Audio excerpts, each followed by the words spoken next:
Welcome to NFL Daily, where we could use a little distraction on this wild card weekend.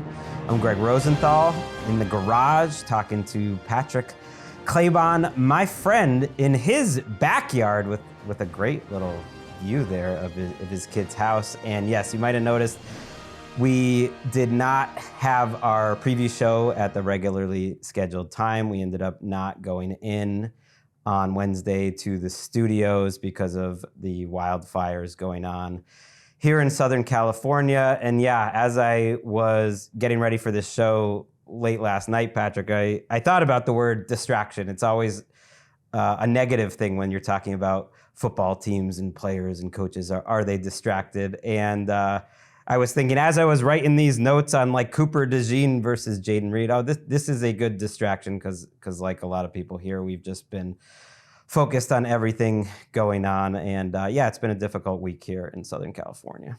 Yeah, just because the word makes you think of, outside things that are taking you away from what you should be focused on. But in this instance, right, with the literal danger, especially with you guys in your proximity to the Palisades fire, it's like everything else felt like a distraction from it, right? It was impossible to look away from and get away from. We're fortunate to be down here 9 miles away on the other side of town.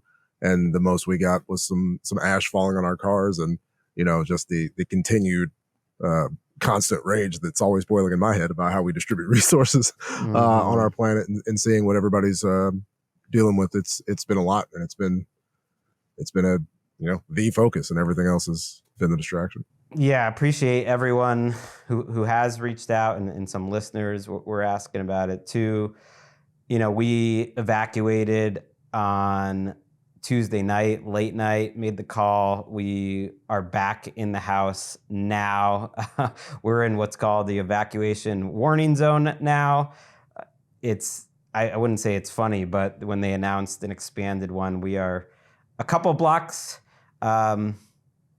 north of the zone that we would have to be out of here, and a couple blocks east of the zone that we would have to be out of here. So we're ready to go again if we need to, but it was good to just get back home. And it's all small, whatever we're going through, though with so many people, including really close friend of mine who lost his home, and just so many people who are going through things. And obviously the schools are closed, and our hearts just go out to everyone.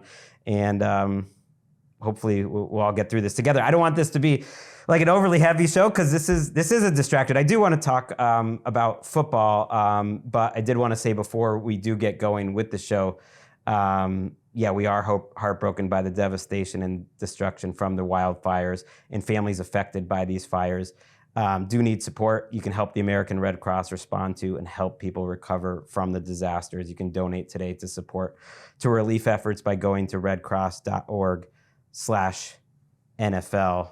And I think there's a lot of worthwhile places that you could be looking at too. Like World Central Kitchen does amazing work. Yeah, I've done work with Meals on Wheels West, and Meals on Wheels in general is a great organization. But Meals on Wheels West, which is in Santa Monica, I worked with them back in the day, and it really made me feel more of a connection to this even than I would have anyways, because people think of the Palisades and they think, well, that's just all rich people, not that should change your empathy for them at all. And I don't think people are aware of how many people are living around the poverty line in Santa Monica and even Palisades, and a lot of those are elderly. And one of the neighborhoods that I know is basically gone is one that I had what we call the client that I would go to every week. And those are mostly elderly or people living around the poverty line that had property, that have rent control, and that have been there for a long time, or for however reason they're there. And so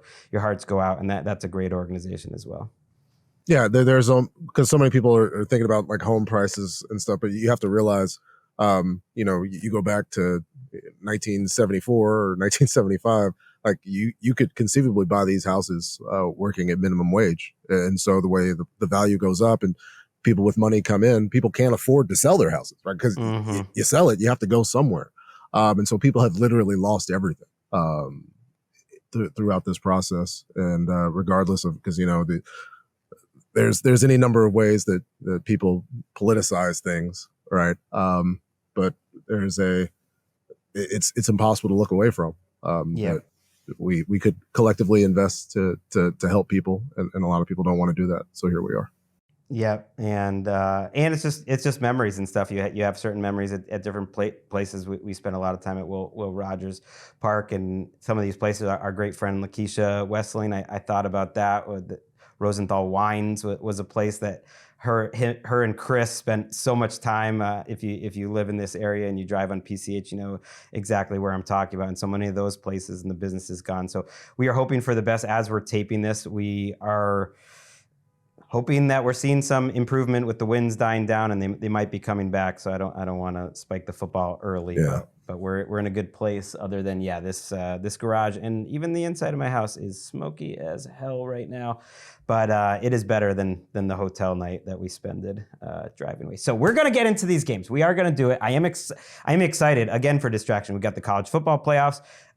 We've been building up all season to these games, and today, structure-wise, we got 6 games to talk about. I actually taped an interview earlier in the week as this was all just picking up with Seth Payne, one of my favorite guests that we have had, who is a Houston Texans expert who does radio there.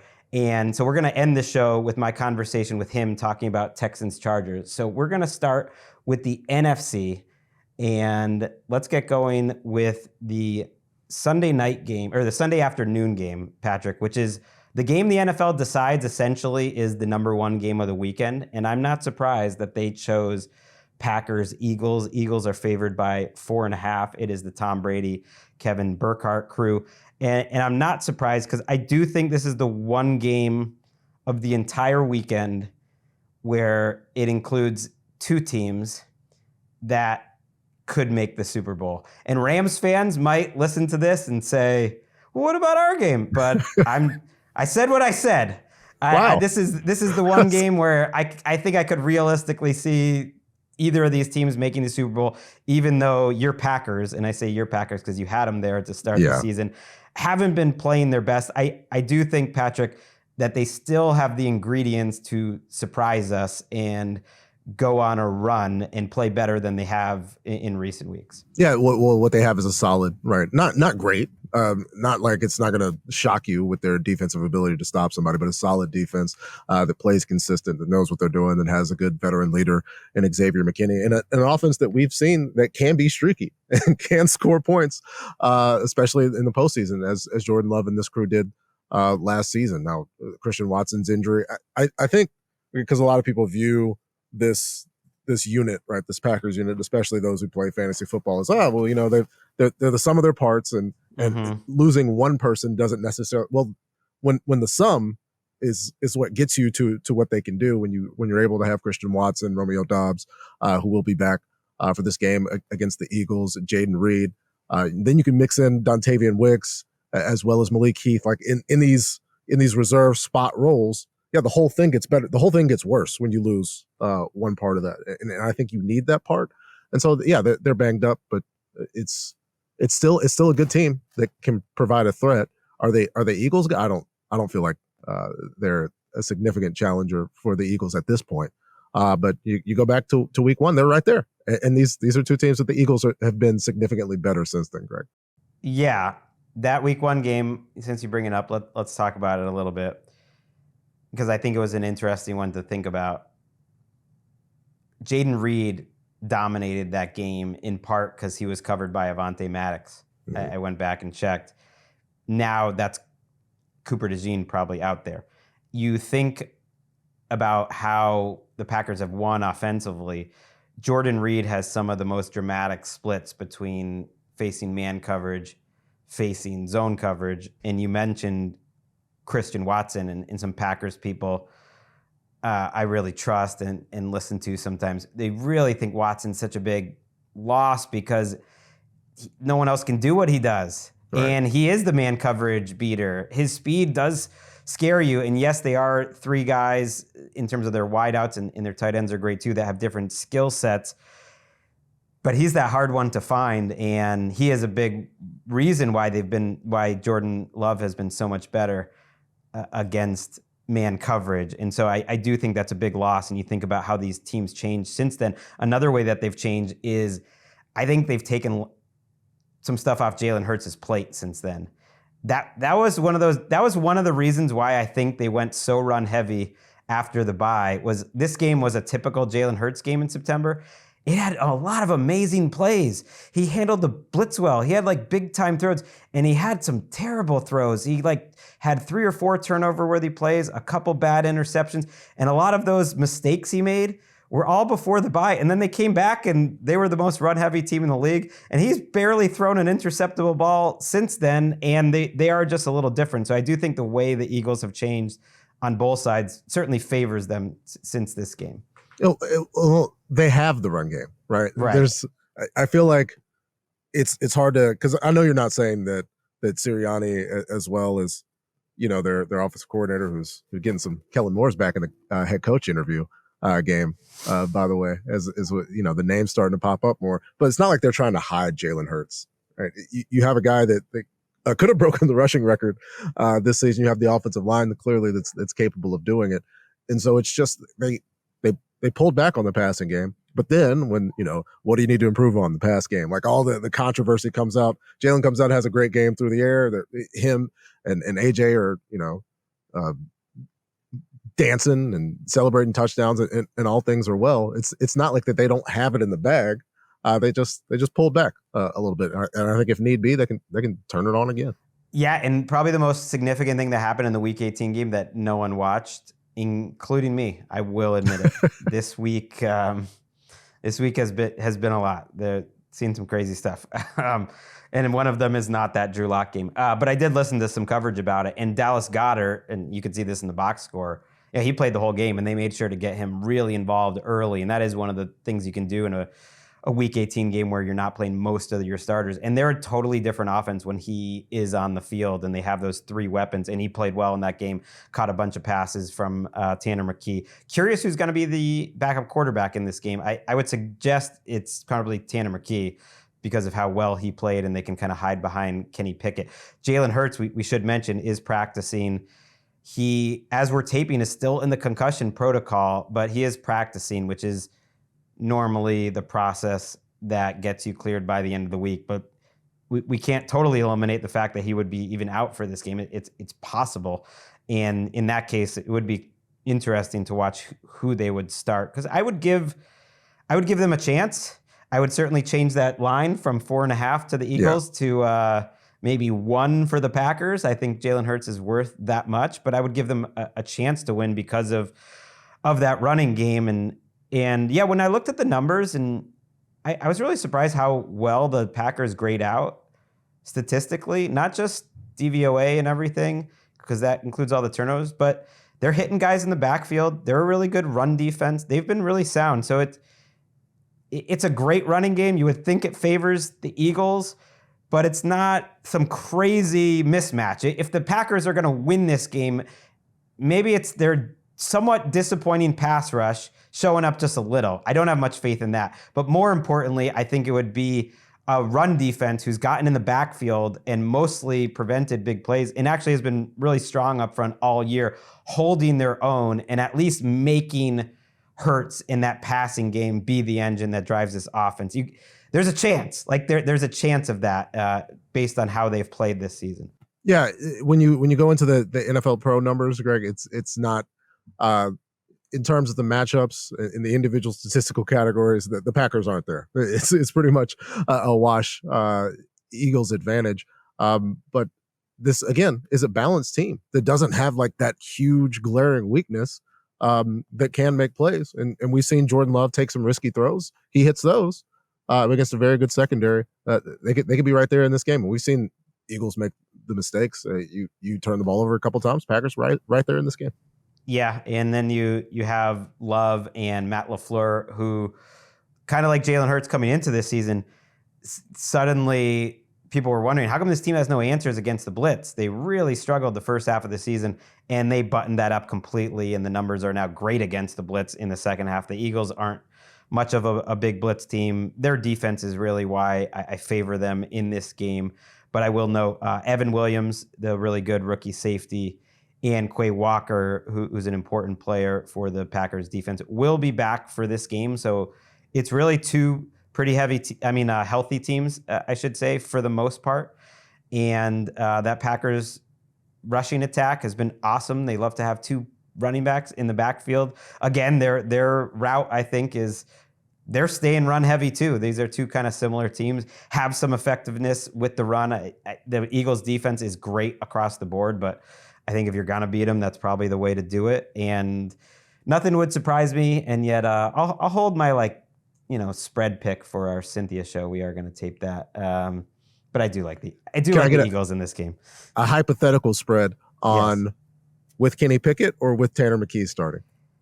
That's what I was saying before. I would go Packers -2 with Tanner McKee. Okay. And my personal line would be Packers -5. I think Tanner McKee is worth 3 points over Kenny Pickett. Greg has seen enough Kenny Pickett. It's over. Although, to be fair, I think I am talking out of both sides of my mouth because I thought, and it shows how good this Eagles offense is and well set up there. I thought he played pretty well when he played in there. So maybe it's -2 for McKee, -3 for Pickett for the Packers. I would favor the Packers if it was a backup. Yeah. Wouldn't you? Or no? Yeah, no, same difference. I'm just wondering the Tanner McKee experience coming out there and beating that woeful Giants team has shown you. It's the eyes. It's the people I trust, like Bo Wolf over at PHIY, who really loves what he saw to McKee. Every time I see him play in the preseason, I think he's going to have a career. I think he's exactly what you want out of a guy like him, which is, I think next year, for instance, they can have a very, you just have the backup position locked down for cheap, and he'll be totally competent. All right, let's move on. Let's go to the Vikings and the Rams. That's the Monday night game. The Vikings are favored by 1.5, and so that is Joe Buck and Troy Aikman, Lisa Salters. They announced, the NFL that is, that if they had to move the game, they would play it in Glendale. There's no point speculating. Inglewood, is pretty far from where the fires are. The air quality right now, as we tape this, is terrible. We don't know enough to even talk about that, but that's just where that is at as we tape on Thursday morning. So yeah, this is the game, Patrick. I don't know who I'm going to pick. I'm struggling with the most. I'm going back and forth. I could see it both ways. I could see either of these teams actually almost blowing the other out too. I actually think anything is on the table for this game, and I'm fascinated by it. Well, I think the difficulty comes right after Week 18, where we saw Sam Darnold play categorically his worst game. Maybe not just in 2024. Maybe we got to go back to some starts here in the past few years, where I think a better version, previous versions of what we expected out of Sam Darnold might have made that a closer game. It's my Week 18 Panthers Saints start that. It's so similar. I've brought this up, if people remember. They probably don't, so many times. It's so similar, Patrick, actually, because he played really well for the Panthers for 6 weeks. It was the best stretch of his career. And then in Week 18, he had one of the worst games any quarterback had all season, and it just ruined the whole thing for me. The good thing is that this time he gets another game to make up for it against a much more... Well, I wouldn't say much more favorable opponent, but stylistically, I think the Rams present maybe fewer problems than the Lions' kamikaze approach did last week. Well, a secondary that's not going to turn you over the way that the Lions will, and perhaps Kirby and Brian Branch were I don't want to bring up the G word with Sam Darnold because I don't think that's what happened. I think the Lions just had a great defensive game plan in a huge game.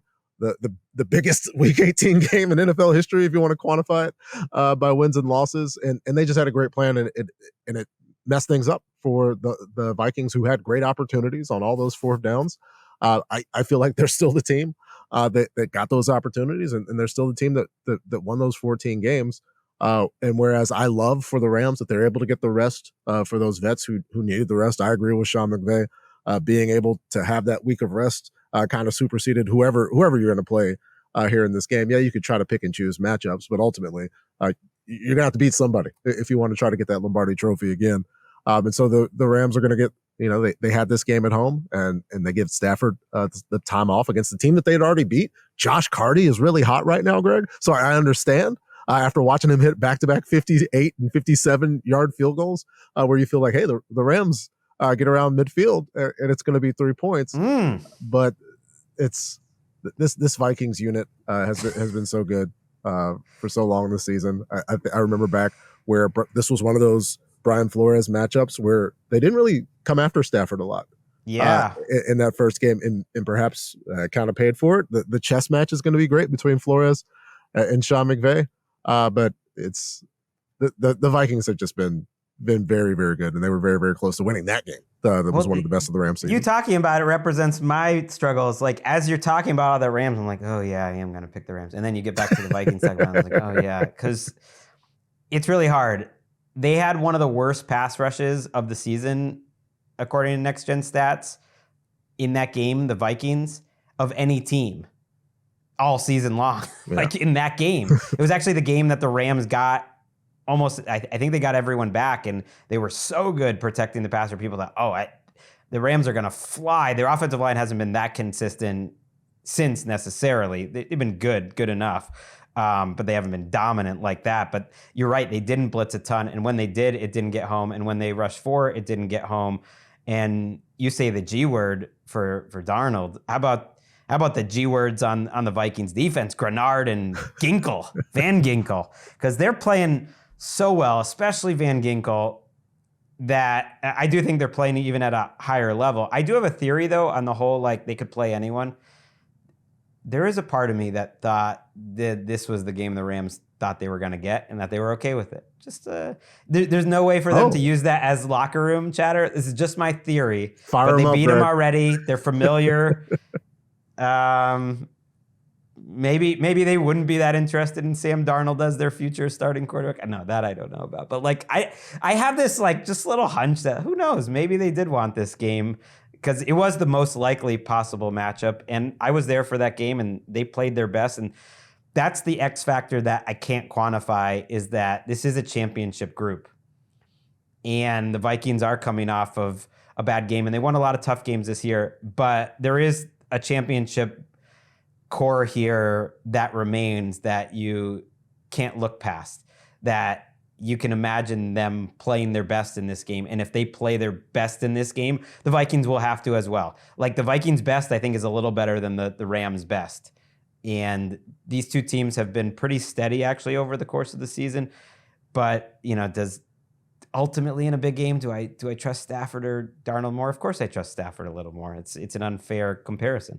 Yeah, it's exceedingly unfair. The age quotient and the injury quotient, Stafford kind of up and down during some spots, but I remember before it was right there, because we did the game center kickoff for that Rams Vikings game, and it was a simple conversation, because the Rams were not at this point in their season and how we viewed them.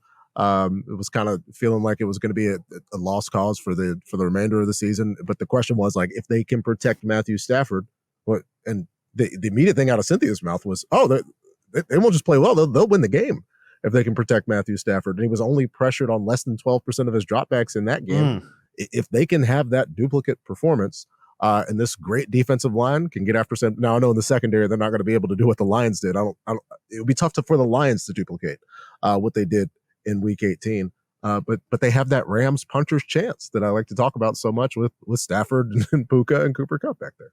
Yeah, and the 4-man rush matchup is the first thing I always look at, and they were one of the team in the league that had the most pass rushers with a lot of pressures, because Byron Young had a really nice season. Verse ended up with the second most amount of rookie pressures in a long time, and then you obviously have Fisk there as well. Like, it's a good group. Kobe Turner's been playing better, and can they get some pressure, 4-man rush? And then we just see excellence in terms of wide receiver play.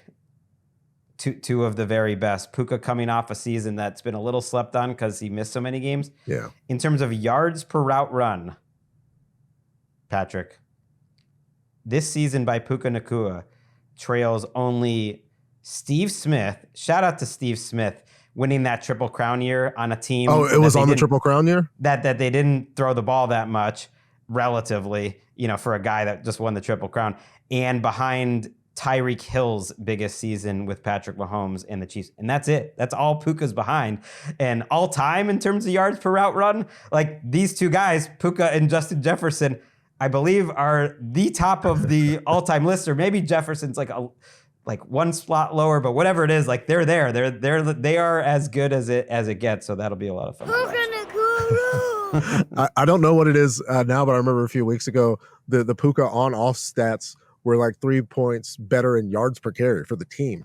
Right? When Puka Nacua was on and off the field. Again, I don't know what it is at the end of the regular season, but they're just a better team with 17. And like part of it is because he's a good blocker, but it's more about the attention. And yes, this Rams team is built to run. I think that's a big thing to watch in this game. Both teams do want to run the ball. The Rams stick with it more. They're a little more consistent with it. Very efficient.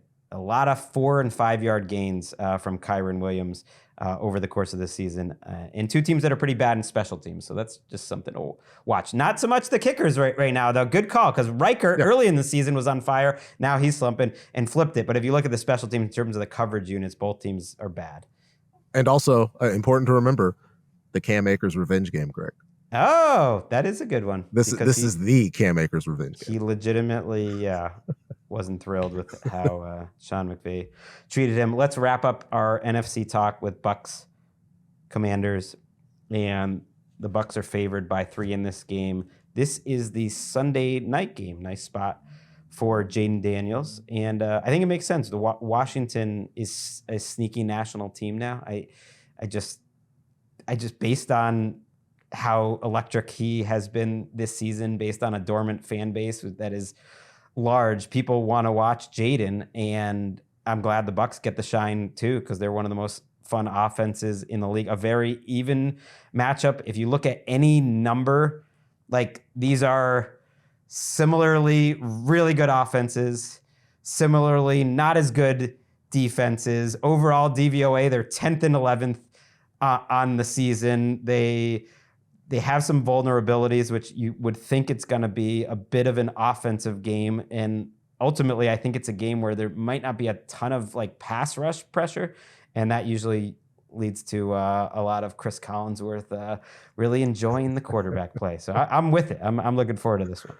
Yeah, 2 top 5 offenses piloted by, guys that went high in the draft, guys that, had a lot of postseason awards in college football, and Baker Mayfield actually, and the Bucs have the number 4 offense. It's Jaden Daniels with the number 5 offense. If you change some things about that, it was Jaden Daniels' very first career NFL game that actually came against the Buccaneers. Jamel Dean was matched up against Terry McLaurin, and he had 2 receptions for 17 yards. So, like, if we're thinking about the evolution of the Commanders' offense, I don't think Jamel Dean's going to run off a whole lot of attempts for Terry McLaurin in this stage of Jaden Daniels' rookie season. So yeah, it's tough to forecast anything other than a shootout between two teams that average north of 28 points per game. Yeah, that was Daniels' worst game. The only other contender would be his last game, which was against the Cowboys, that I tend to not put too much stock into. But they also had 17 dropbacks that gained 20 yards in that game. So it's not nothing. And it was typical of the only thing Daniels didn't do well this year, which was take a ton of sacks. He was 4th worst in the NFL in pressure to sack ratio. Baker actually is one of the 3 people ahead of him. So these are 2 guys that were protected well. Baker much better even. But when they were pressured, they took a lot of sacks. Now, Jaden Daniels' numbers, though, against pressure, ultimately were still really good because he's so good scrambling. And a lot of the times he doesn't take those sacks. He has such a unique profile because he takes those sacks and you think negative plays, but he was 2nd in the entire NFL in the fewest turnover-worthy play percentage in terms of PFF. So I know it's like an easy comparison to make, but there really are a lot of similarities to Robert Griffin's rookie year, which gets slept on as such an incredible rookie year. Was my choice for rookie of the year over Andrew Luck. He did win the award. And they're similar in that Griffin wasn't making any mistakes. Griffin was an extremely efficient scrambler. There was more design runs for Griffin, but more than anything, the accuracy is what really reminds me of each other. They're just so pinpoint accurate. The difference, I would say, is Jaden Daniels does, I think, show already more of the traits of getting to the opposite side of the field and his reads and just being totally composed in difficult situations that maybe Griffin never was even in those positions as a rookie. But that's neither here nor there. He's just a very uniquely excellent player. And that's true of Baker too, who takes some negative plays, but he's coming off, unlike Daniels, I think Baker might be coming off his best game of the season. So a little different in terms of vibes coming in if we put anything into week 18. Yeah, it was Baker. Not again. Todd Bowles had a great laugh earlier this season when somebody tried to compare Baker's running style, especially after the big third quarter runs. I believe in week 7. Like, hey, Josh Allen and Jaden Daniels and Lamar Jackson and Todd Bowles, who's had some fun at the podium this year, got the tickles. Like he couldn't stop laughing in the comparison. And Baker, said he was a serviceable runner, but it was 60 plus yards that they needed on the ground against the Saints in that comeback win, which was his first ever comeback from down 10 in the fourth quarter for Baker Mayfield. And yeah, both guys good with their feet in different capacities, because you mentioned it was Jaden's worst game. He still had 2 rushing touchdowns and 88 yards in that opener. The problem was the Commanders' defense in Dan Quinn's unit, they just weren't there. They hadn't figured out the way that they wanted to approach things, and they've gone through multiple iterations since then. And they've gotten Marshawn Lattimore, who has been at practice this week, and so it's been a talking point. But if Marshawn was on the field for the Saints, Mike Evans would not have gotten those 1,000 yards, because there's no way Marshawn was not jamming him at the line of scrimmage on that last play of the game. Yeah, that was a coaching breakdown that apparently Darren Rizzi was very upset about. It's the reason why I favor the Bucs is that Washington defense, which got better during the year. They got good enough to be okay. And there's not a huge difference statistically between the Bucs and Washington, although in DVOA, Bucs are right around average and the Washington's closer to 21st, 22nd, which feels about right to me. But I just can't. I think the biggest mismatch of this game is those guys who have big salaries and some production this year: Dante Fowler, Jonathan Allen, Payne, Jerry Newton, the rookie. Can they get any pressure on Baker and this great offensive line? Can they stop the run with Bucky Irving? It's the group I think could be most vulnerable. Maybe Frankie Louvu pops some big plays. Demario Davis was all over the screen game the Bucs had last week. Maybe Louvu can do that. But ultimately, I don't really trust their defense. I don't trust the Bucs defense a ton, but they do have Antoine Winfield back for this game. They are relatively healthy. They're a little bit better stopping the run. You got Vita Vea playing well. These are 2 unpredictable teams, though, Patrick. I looked in variance, according to FTN Fantasy and Aaron Schatz, and this matches my eye test. Variance being like 1 week to the next, not consistent. They are 2 of the 7 least consistent teams of the year. And the Bucs really strike me as that, because to me, the Bucs are a legit Super Bowl contender when they're at their best. But you're just not. But they also have those games where they're very lucky to beat bad teams, or they have stinkers. And Washington's a little bit like that too. They're a little up and down. So I don't know. Anything could happen, but I definitely favor the Bucs a little bit here. Yeah, it's hard not to see what this Chargers team has done late this season, and then think back to the Bucs absolutely evaporating them in SoFi Stadium a few weeks ago as a sign, right, of the type of variance that they offer.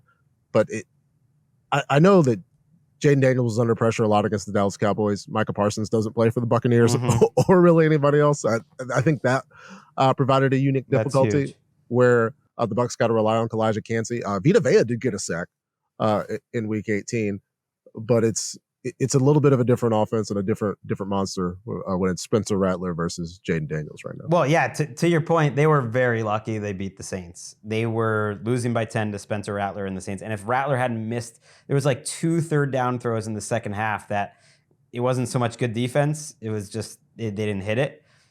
It's like we think we could be talking about the Falcons in this game, which is crazy. It's Cliff Kingsbury's last chance potentially before before he maybe has a head coaching job. If he wants it, there's some talk he might not even want to. He's just loving life with Jaden. I don't blame him. But I think this is a matchup he could look good. I liked what I saw to him late in the season. I also like what I saw to Marcus Mariota. I mentioned some insane stats that he has over the course of the season in our QB Island show. And when you think Mariota, you also think Titans. And a little bit awkward a transition here, Patrick, but before we go to break, I don't know if you saw the huge breaking news today about the Titans radio booth. No.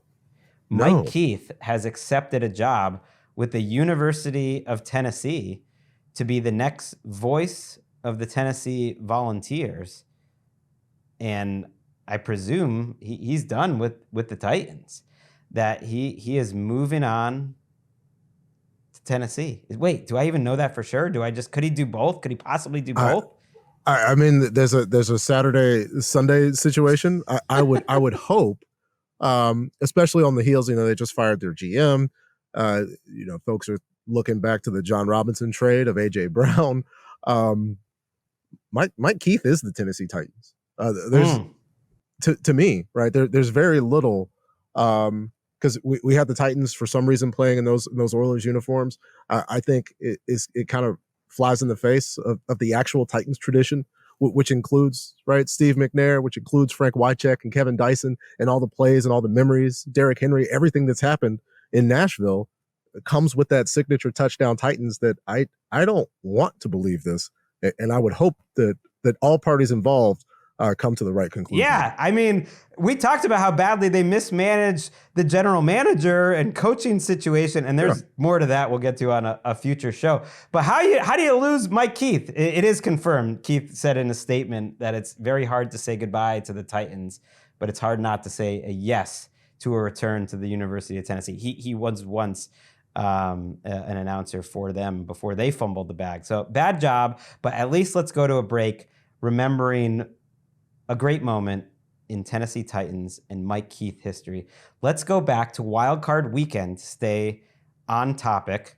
After the 2017 season, the Titans are trailing 21-3 against the Chiefs. There's no way they're going to come back on Andy Reid and this crew. Back in a minute.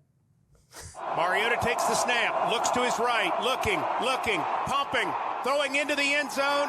No, he kept it. Dove for the end zone himself and got in. Oh my goodness. I thought for sure Mariota had thrown it. What a play. It was batted back to him. He did throw it. He caught it for a touchdown. Touchdown Titans. What a play, Marcus Mariota, who just threw and caught a touchdown pass. Back on NFL Daily, talked NFC, wildcard. Let's go to the AFC, where it feels like there's more mismatches. Let's just be real. And let's start with the biggest point spread of the week. Ravens-Steelers. I can't believe it. A Ravens-Steelers game is down to 9.5, actually. So some people who are betting on this game might agree with you, Patrick, because earlier in the week it was 10.5, but I see now it's 9.5. This is the Prime Video game. We have never had a Prime Video playoff game. It is on Saturday night. Al Michaels, Kirk Herbstreit, Kaylee Hartung, the potential MVP winner in Lamar Jackson. I think he's going to win. I actually do. I think it's going to be extremely close, but I think he's going to win. He is playing against a Steelers team that they just faced on a Saturday. What was it, 3 weeks ago now, before they had that double dip on Christmas, in a game that I think was closer than the score indicated. No Zay Flowers. I know more than anything, those Steelers uniforms and the number and how everyone is talking about this game has got Patrick Claybon nervous. Well, yeah, it's not just the Steelers uniforms. It's the team that historically has provided problems for Baltimore's offense, and a lot of those pieces still there, most notably TJ Watt, and a game where they started out great with the run game in the matchup against the Steelers on that Saturday before both teams would go on to play the very next week. But there's injury concern for the Steelers was a big problem then. They lose their one of their top corners, and Joey Porter Jr. takes a Henry knee to the shoulder and neck area, leaves for the rest of the game.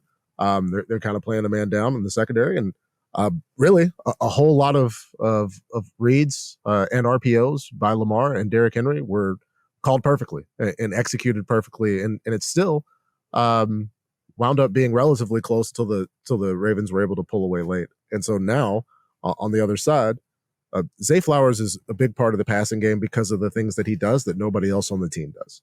Right? It's just different. It provides a different look for the defense, and you're able to get the ball out to him quickly on screens where Nelson Aguilar and Rashad Bateman aren't duplicating that.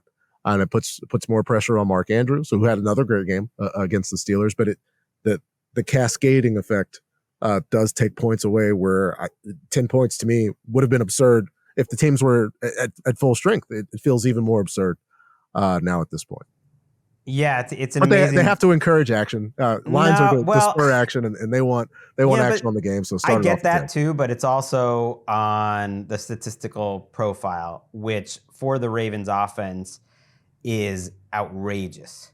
It's historic, and because they have so many L's in their standing. And look, 12-5 is a great record. They had a tough schedule. It's not anything to be embarrassed about. But because there's a decent amount of them, people don't think of them in historic terms. But yeah, I've been mentioning DVOA a lot. Like they're top 3 all time. Their combination of explosive passing plays being extremely regular and both explosive running gains and sustaining running games is just a lot to deal with. And they're not afraid to go down the field. Neither are the Steelers, but they're so efficient at doing it. You're right, losing Zay hurts because he opens up, I think, a lot for other people. He's the guy that other defenses worry about the most. I do think Rashad Bateman looked fantastic in Week 18 and overall had a really strong season. I mean, his final numbers really show what a big step forward. He's got a suddenness to him. He's a nice downfield threat. They still have the tight ends. They still have the running game. So they still have Lamar Jackson, not just how great he is throwing the ball this year, but really made a point to run. This is the one defense, though, that has consistently stopped him running. That was even true 3 weeks ago. And that game, to me, was very reliant on those 2 turnovers the Ravens forced. It's funny because I think it's the only time Russell Wilson actually played well over the last month was against the Ravens.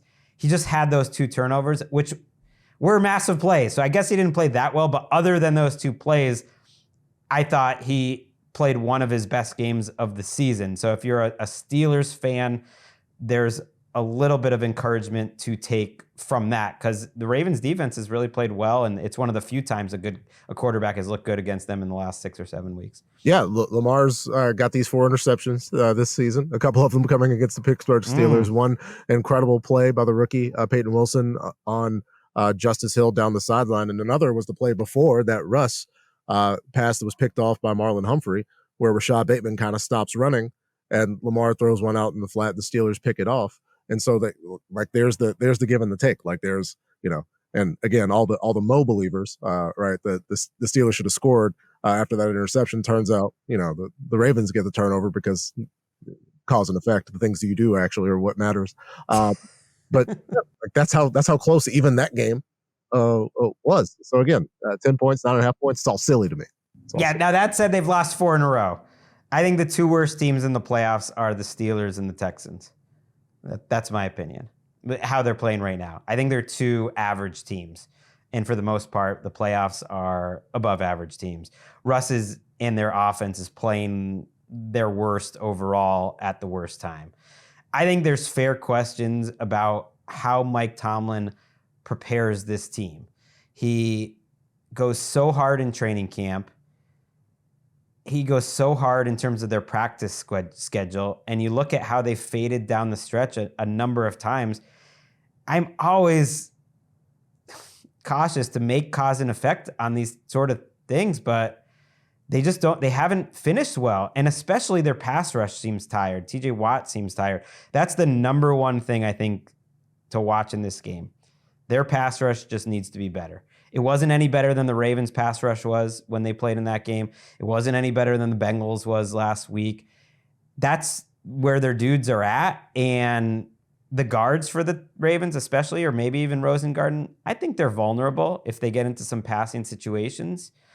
They got to show up. Like, they blitzed a ton against the Ravens last time, and it didn't work at all. Like, that's it to me. If we see a real Watt, Herbig, Hayward, Highsmith game, they got a chance. But if they keep playing the way they've played over the last month, it's not just Russell Wilson in terms of big names that have fallen off. They haven't fallen off as much, but they haven't been special. And that's, to me, kind of the number one thing I'm watching in this game. If they show up, then you might be sweating this thing out. No, well, Greg, I'm going to be sweating it out regardless. But I do, because you mentioned TJ Watt, just awaiting whenever this season ends. I feel like we're going to find out and get some context for whatever Watt was dealing with down the stretch this season, because the number drop off kind of matches what the eye test shows is it's something's not right. Fair. Before we move to the next game, do you think Justin Fields has a chance to play here? Like, how long do you think Russell Wilson's leash is? Well, in terms of a leash, I mean, being flat out replaced for like at least an entire series or two and see how it goes. No, it's going to have to be. I think he would play himself all the way out of the game. Like, it would have to be T.J. Yates against the Bengals. Like, so, or maybe it was Andy Dalton that had the bad game in that one. But it's just going to have to be a categorical, like, two picks and a fumble, like on a weird pitch. I think Tomlin's sticking with Russ for the remainder of the season. I disagree. I don't feel strongly about it. I just think there's a better chance than people think that Russ could get pulled sooner than later, and it might not even need to be catastrophic, because this is it. This is the last game. He's seen a lot. Yeah, he started better than Russ, and everyone was apologizing for questioning the move. Over the last 5 weeks, he's now playing at a lower level than their offense was with Fields, and it'd be quite a changeup. It'd be quite a ballsy move. I'd like to see it, so maybe I'm just wish casting. It'd be interesting, but I don't give the Steelers a ton of a chance. Ultimately, this is what the Ravens do. They improve late in the season while the Steelers are falling apart. They figure out their defensive problems. They either add guys on defense or they actually just get rid of them, like they did with Eddie Jackson. They figure out their problems and apparently just kick him off the team, or he got himself kicked off the team. They're playing their best right now, and the Steelers are facing their worst. So even if you end up sweating it out a little bit, I actually think the Ravens cover the number here. And yeah, let's go Ravens. I'll take that. Okay. Let's go to the Bills game. So I mentioned I thought the two worst teams in the playoffs were probably the Texans and the Steelers. I think the Bills got a tough draw relatively, in that the first thing I look for in these games are like who's winning the battle of the line of scrimmage, and coaching, and obviously quarterbacks. Quarterbacks, it's as obviously as big a mismatch as you could have. Now, coaching, I would never doubt Sean Payton in a one-game situation. I'm not saying he has some huge advantage over McDermott, but he's awesome. And the line play, that's where I'm really getting to that it's a difficult matchup. You got to favor the Broncos. The biggest mismatch in this game, other than the quarterbacks, is the pass protection that the Broncos should have for Bo Nix against a pretty mediocre pass rush to bad for the Broncos. And then on the other side, it's strength on strength. It's one of, if not the best pass rushers in the entire NFL against one of the best offensive line. You'd have to give the Broncos like a slight edge there. That's closer. It's strength on strength, but even a slight edge there. So if you tell me you got a great coach and you got two great lines, you got a chance. And I kind of like the Broncos to make them sweat it out. I do as well, Greg, because another part of that is thinking about how Zach Allen is double teamed on almost 35% of his pass rushes. I believe it's above. It's north of 35%.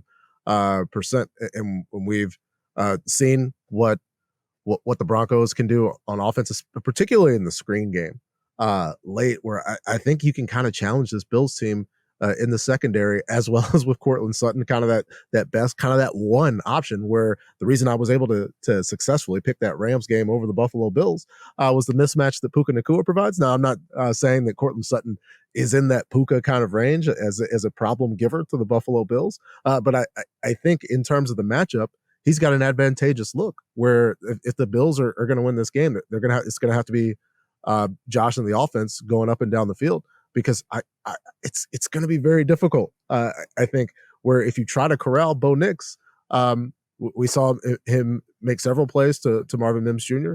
Over the course. Tony Franklin has gotten worked into the deep game as well, and they have those options where.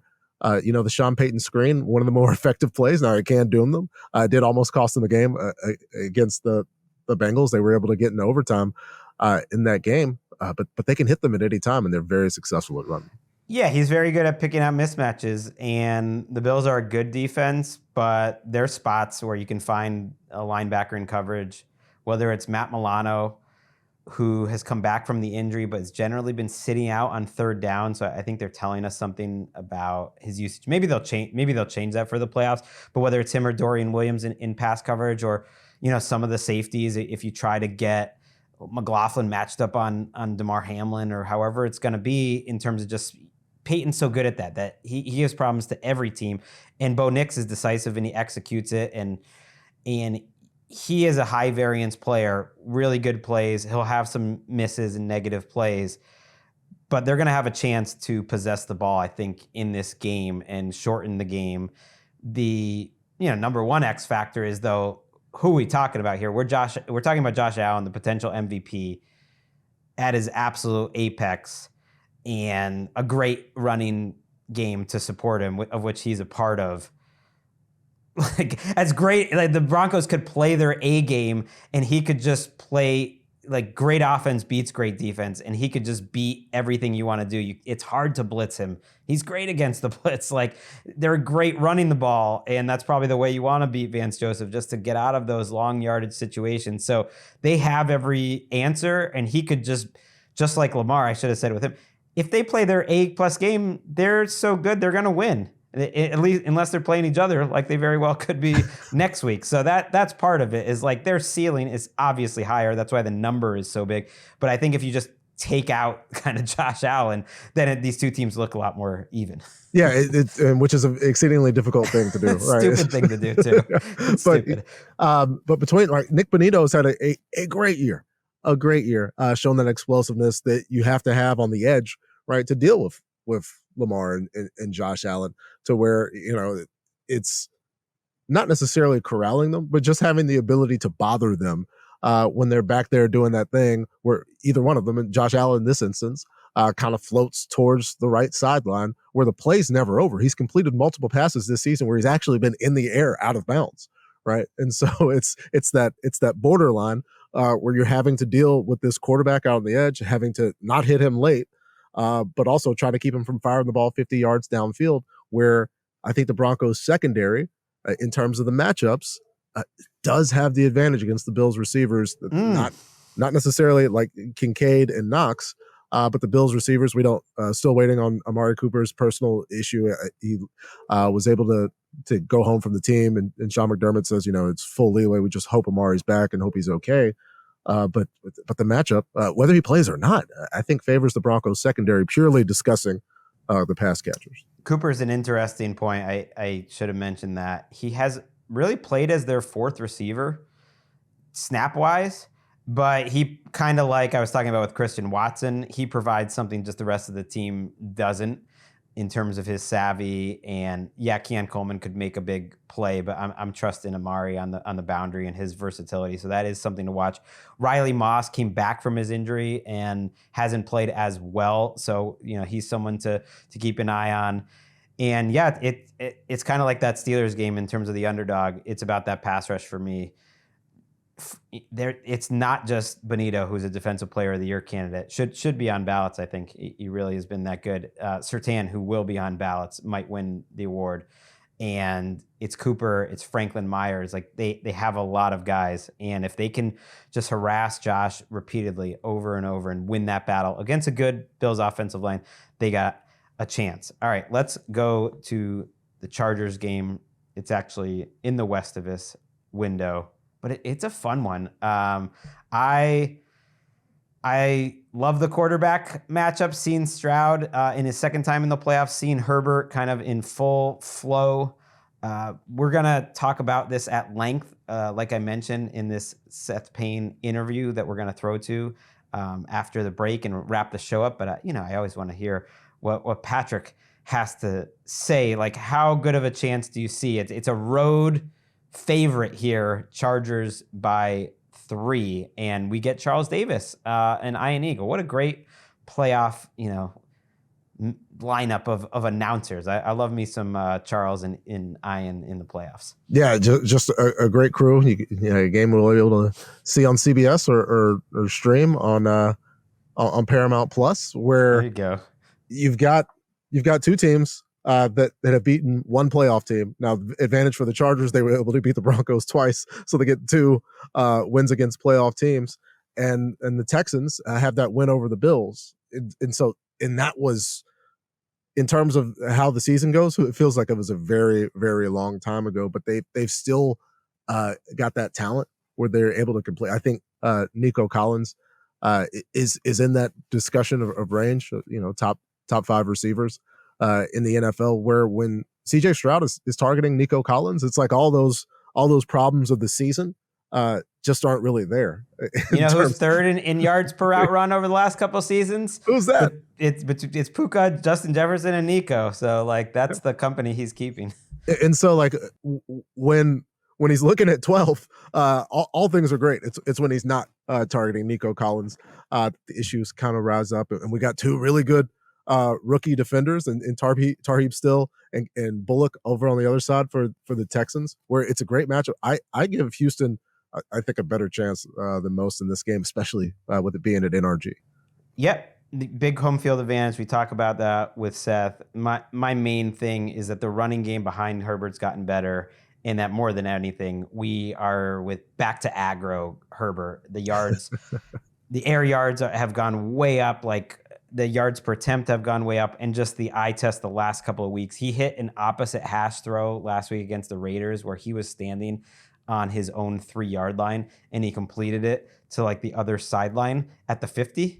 And it was nothing. And he is just going for those types of throws in a way that I didn't see the confidence from him, or maybe it was in his receivers or the system early. So he is playing his best, whereas CJ is, to me, up and down, and they can control the ball. Interestingly, the Chargers are really good playing ball control offense by passing the ball. And ultimately, I think their offense is just too good. But yes, I'm going to talk about that with Seth at length. Everyone stay for that. It's a great conversation. We're actually going to wrap the show with Seth. While we're talking Chargers, breaking news, literally as we're speaking, the Raiders have fired Tom Telesco, who lasted 1 year there in Las Vegas after being with the Chargers. Earlier this week, we spoke at length. It was a good conversation about the Antonio Pierce firing, and we said, yeah, Telesco's there for now. We'll see. We'll see what this means in terms of who is coming into the building, the feedback they're getting. Maybe they're zeroing in on someone that didn't want Telesco. Maybe they just decided once Mark Davis talked to the other owners, like Tom Brady, that there was no scenario where it made sense to keep Telesco. So he is out, as well as Antonio Pierce. Ultimately, I think that's the best way to run franchises, is hire your GMs and your coaches at the same time.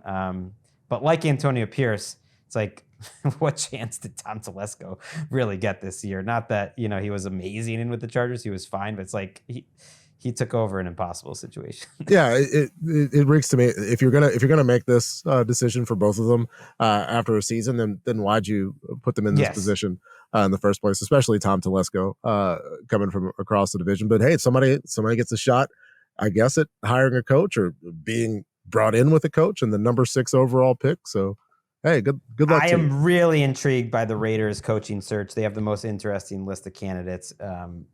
But where our focus is on the playoffs. Yes, we're going to throw to break, and we'll listen to Seth Payne. Appreciate you, Patrick. Stay safe, and yes, we will be back on Friday with our usual pick show with Cynthia from home. It'll be me and Seth on the other side.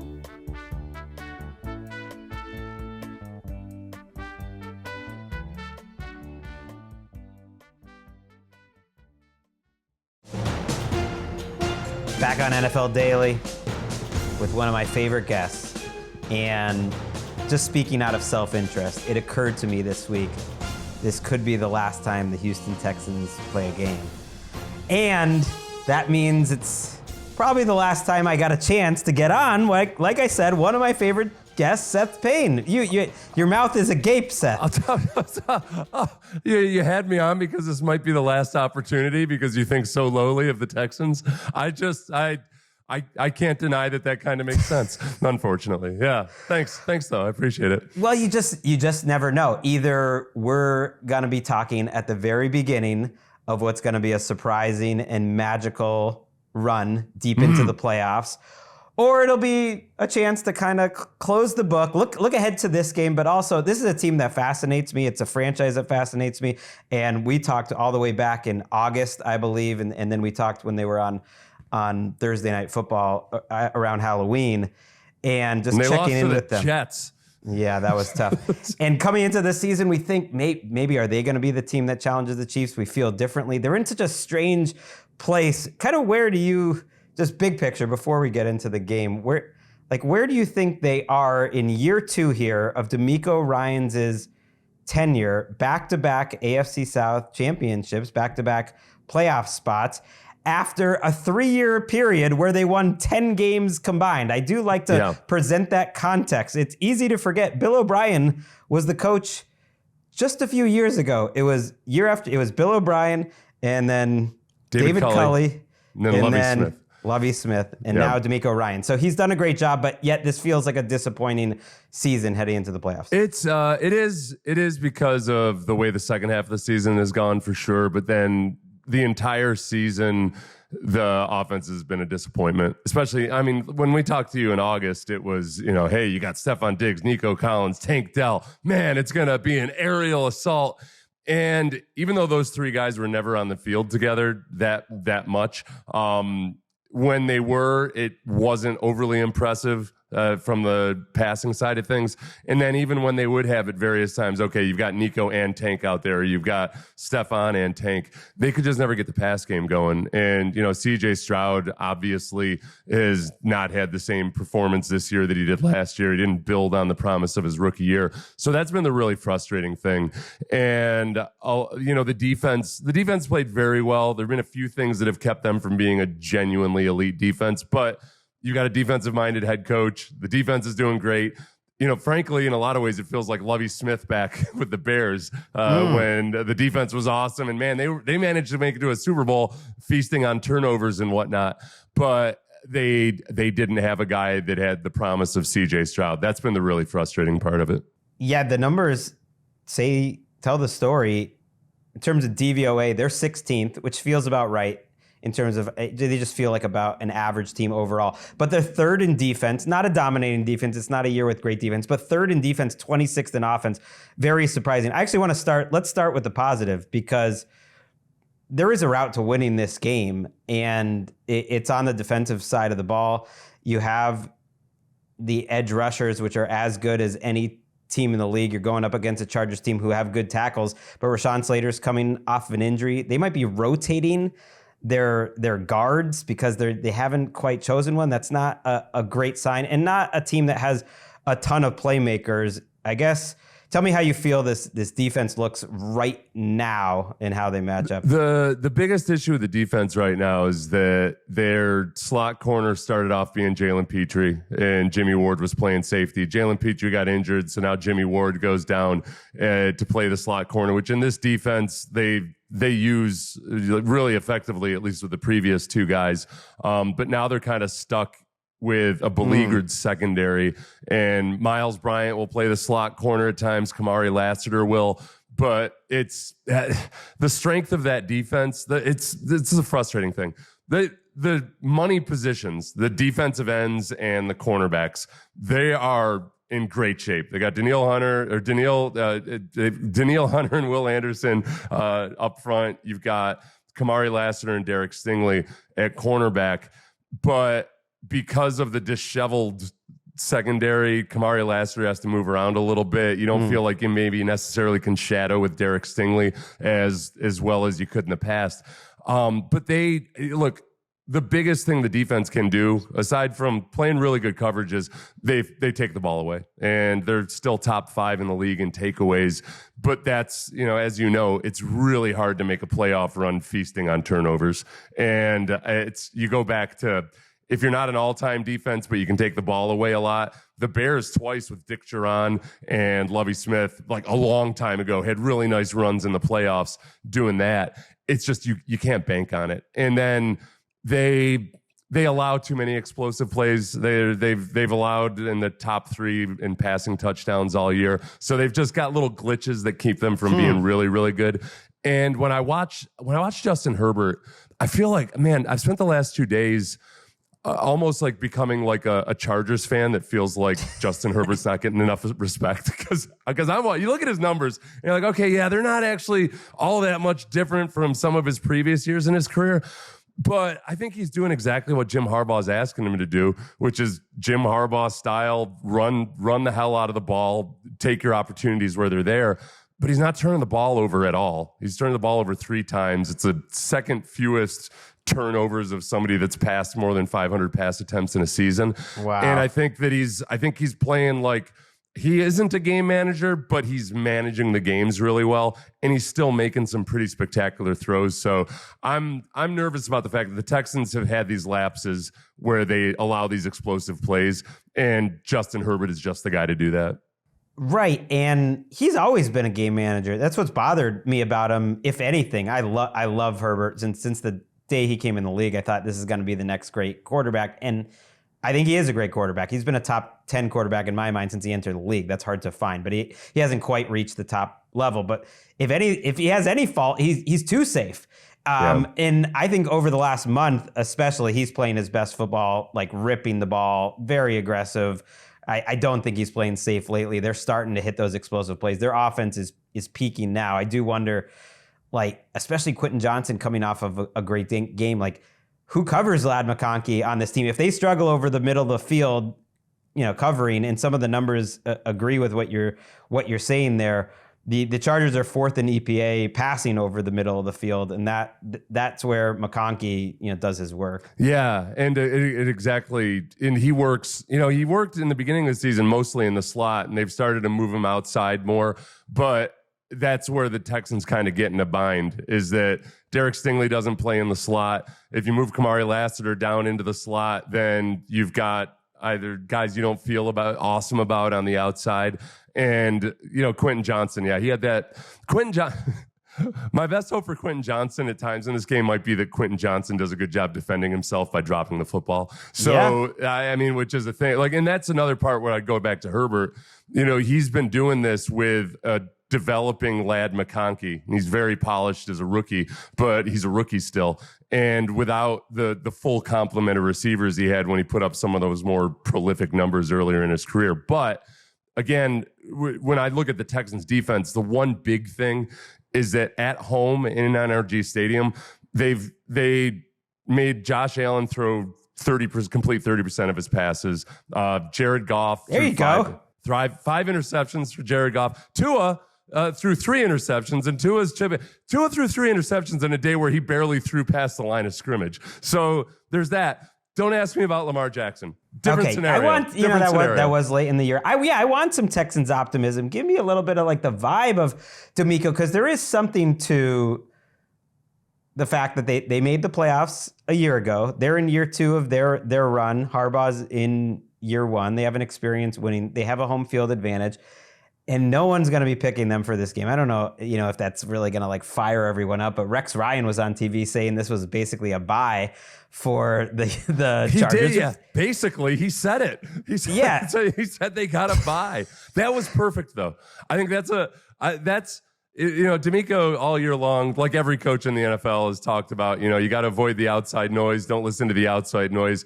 The great thing about Rex Ryan is that was such a perfect chip to put on a shoulder that I think you can play the disrespect card there and get people fired up. I think the defensive guys, I love the defense. They play like psychos, like the right kind of psychos. They all look like they want to do harm to the opponent.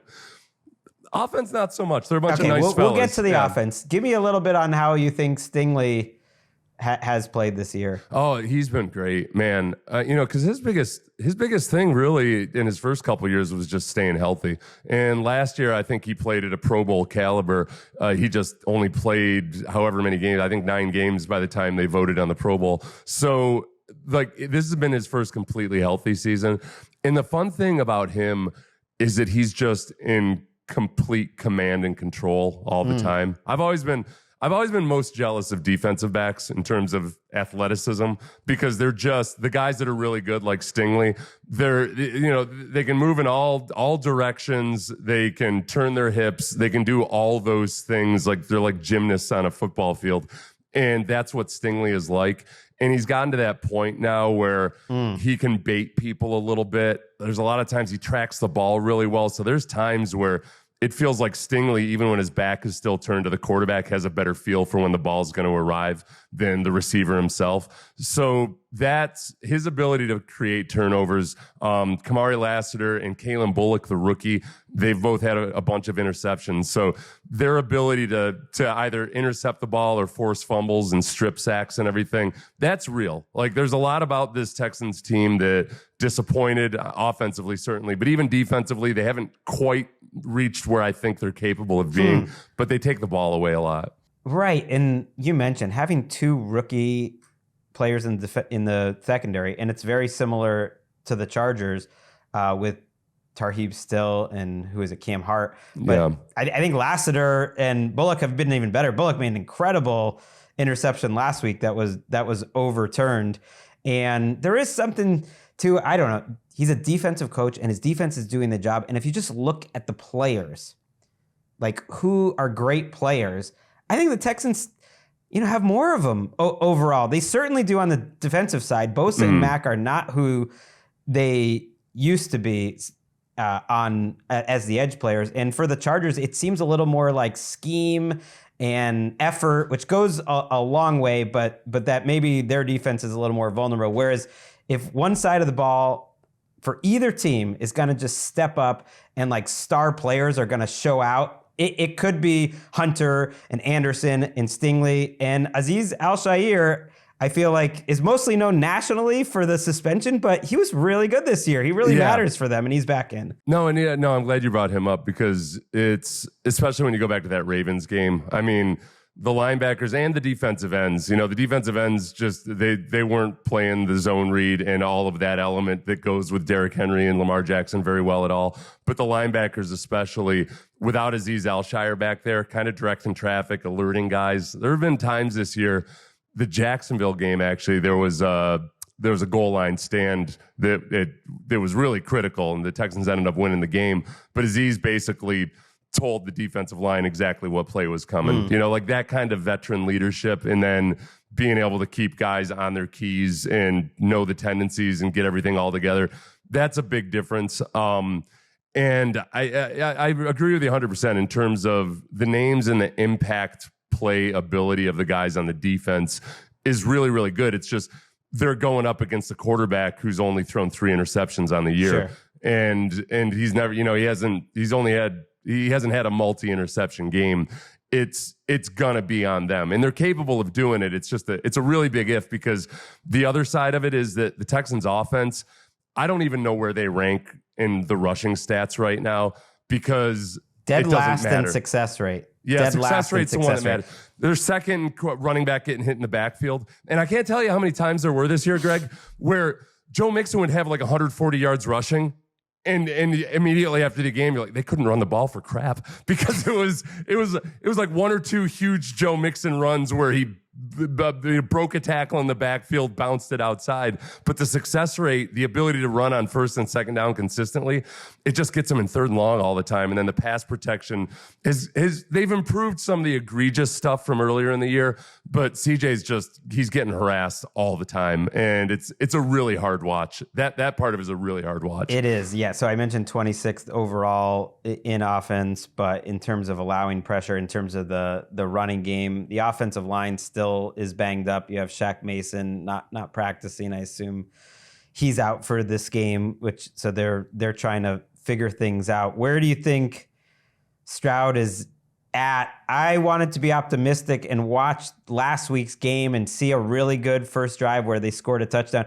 And to your point about running the ball, they tried to run it in on the goal line and they couldn't. I was like, this is perfect. They ran right down the field and they get stuffed on the goal line. They were bad in short yards, but they did throw for the touchdown, to Nico, I think from the 1 or 2 yard line, and you got out of there with a perfect touchdown. And he just seems like such to me from the outside, an emotional player that, like, when it's going well, and he's in rhythm and it's incredible. And when it's not, maybe it's like just the negativity. It's just getting worse and worse. Like he gets stuck in it. I don't know if that.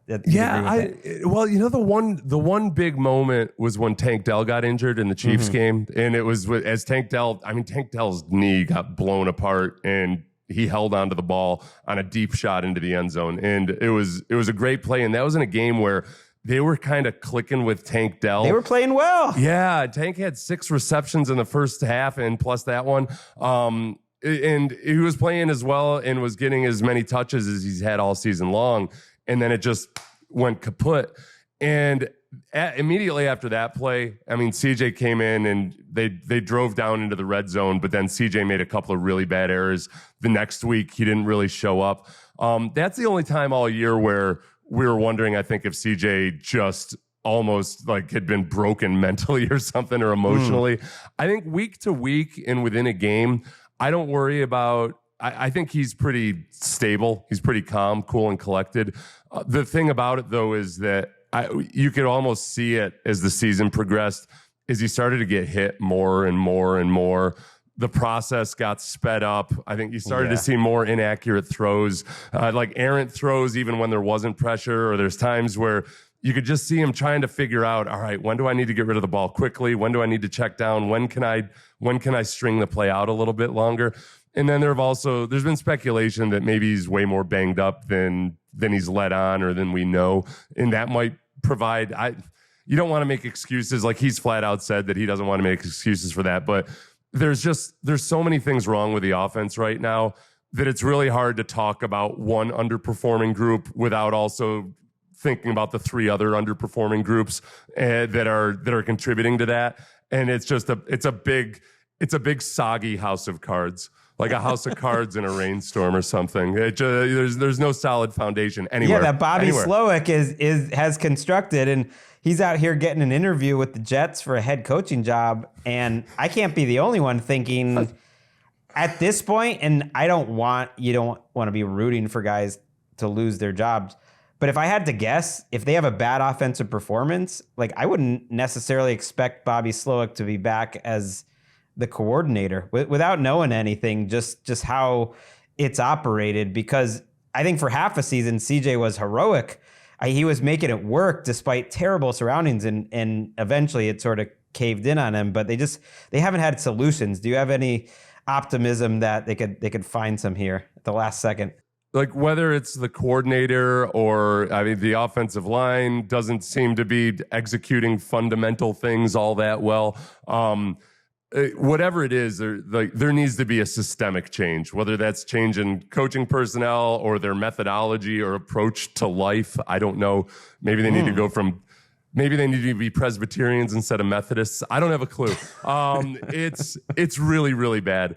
And you know where it all came to head was in the Ravens game, really, because you look at the Ravens this year, and in Lamar Jackson's second year with Todd Monken, he looks reborn. He looks like a polished NFL quarterback, passing quarterback, but he can still run the hell out of the ball. And it's just like everything that you wondered about for years with, okay, is it Gregg Roman's fault? Is it Lamar Jackson's fault? I don't know, but Harbaugh, and it's hard to criticize Harbaugh, but Harbaugh probably waited too long to make a decision on just changing. Whether you wanted to blame Gregg Roman or not or whatever, like, change for change's sake sometimes is a good thing. And if you drag it out and drag it out and drag it out, I think you can stymie a guy's growth a little bit. And I think, and I don't mean to act like Lamar Jackson wasn't a really good passer before. It's just this year, it's all come together. He's doing all the finer aspects of the game, like balancing when to take shots, when not to, when to run the ball, just pushing the ball outside the numbers with ease. It's the complete and total package. And I don't think that you can extend this experiment any longer down the road. Like, you've got to make some kind of even if the Texans make a nice playoff run here somehow, you got to make some kind of change. It's tough to do. It's tough to change the coordinator after even winning one playoff game, much less two. I'd be stunned if they won two. I would be moderately surprised if they won this weekend, but it's not one where I look at the 3-point spread for the Chargers and think like that's a home run. It wouldn't shock me, because I do believe in CJ wholeheartedly. Kind of the Bryce versus CJ arguments have popped up again, and I've loved what Bryce Young has done, but I really have no questions about CJ Stroud's future. We do gotta go, but like, do you? Like, I think he's gonna be locked in near the top. Like, how close to the top, we'll find out. But to me, he has obviously shown enough at this level at such a young age. I really have no doubts about him, in a similar way that I had for Herbert. Different because he's not as like just crazy talented, but that he's gonna be a very good starter at worst for a long time. Yeah, no, I have zero concerns about it. Like, if it comes, I'll be very surprised if he's not better next year. And again, I think they got to make some changes offensively, but the long-term, my long-term confidence in him is unshaken. The biggest thing really with him is ultimately, I think it's going to be really good for him to have gone through this year, because there was so much love and praise heaped on all those guys offensively in the offseason. And it becomes a cliche when you talk about Nick Saban's rat poison or anything, just reading your press clippings, starting to... I think there are a lot of guys on that offense that didn't genuinely understand how really hard it is to win in the NFL. And that's something that happens sometimes when you play in the AFC South. So, this was a good lesson for a lot of guys. Multiple teams. I was AFC South. Look, I played for two teams that were both in the old AFC Central. Now, that was a hard division to win, my friend, especially when it was 6 teams. So, yeah, this AFC South, I've never felt comfortable being an alumnus of it. Oh man, I'm sorry for misdivisioning you. I don't even know what was going on. AFC Central. You didn't misdivision me. It doesn't exist anymore. That's all right. That's fair. And I do think perspective. No, I was in the AFC South when I was with the Texans, but it was the first 5 years was in the AFC Central. Okay, yeah, that makes sense. Back with the Jags, and I don't want to forget what a journey this team has been on. It was just a few years ago that they were stuck. Deshaun Watson was hurt. They didn't know everything that they had him. They got that trade pulled off despite everything that we knew about them. They had won 10 games over 3 years with 3 different coaches. The ghost of Jack Easterby was lingering. If they're come down season is 10-7, with an easy schedule, but 10-7 with a home division game and the offense bottoms out that, it relatively is a very good place to be. As is anytime you're watching the Seth Payne show on YouTube. You got to check out Seth's YouTube channel. It's wild now. You're doing this thing where you're watching the highlights and then you talk next to it. I didn't even know that's allowed, but that's amazing. I'm not trying to get you in trouble. That's great. They let y'all do that. They let you do way more than... Don't tell anybody. It's a little secret thing. Yeah.